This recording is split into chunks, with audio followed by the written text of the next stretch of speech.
Depuis quelques jours, Olivier Duhamel est accusé d'inceste par Camille Kouchner.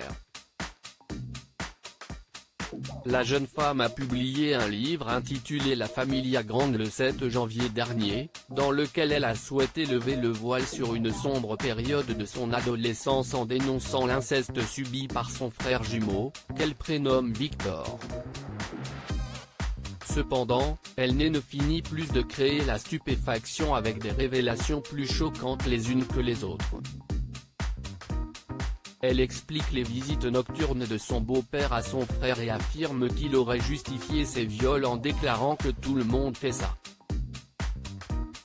Parmi les extraits publiés par elle, on peut donc découvrir la réaction d'Olivier Duhamel suite à la révélation de ce secret en 2008. Le monde s'est écroulé. Après avoir nié pendant 48 heures, mon beau-père a déclaré que c'était mon frère qui était pervers, a écrit Camille Kouchner.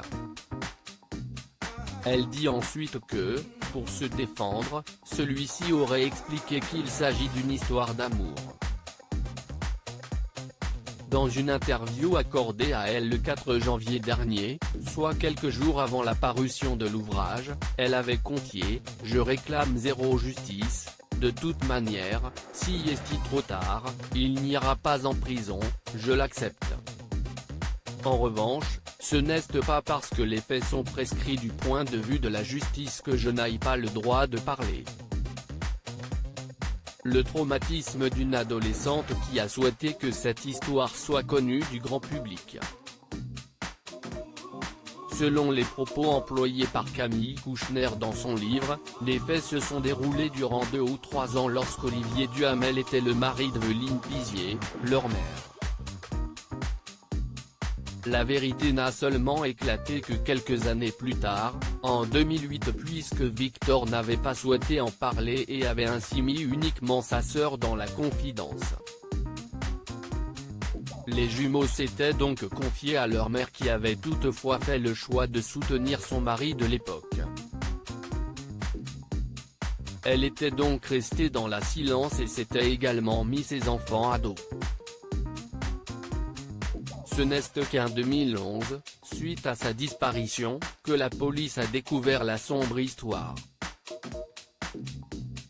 En effet, en enquêtant sur les circonstances de la mort de la comédienne, ils sont tombés sur un échange de mails entre sa sœur et elle qui évoquait les agissements d'Olivier Duhamel.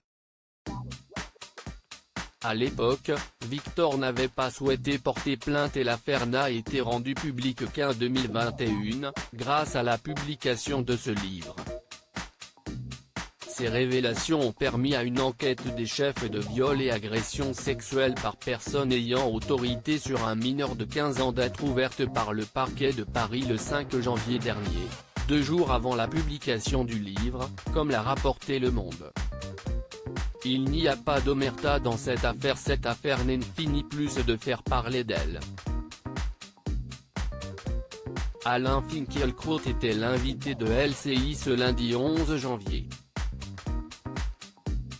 Celui-ci a cependant tenu des propos assez choquants.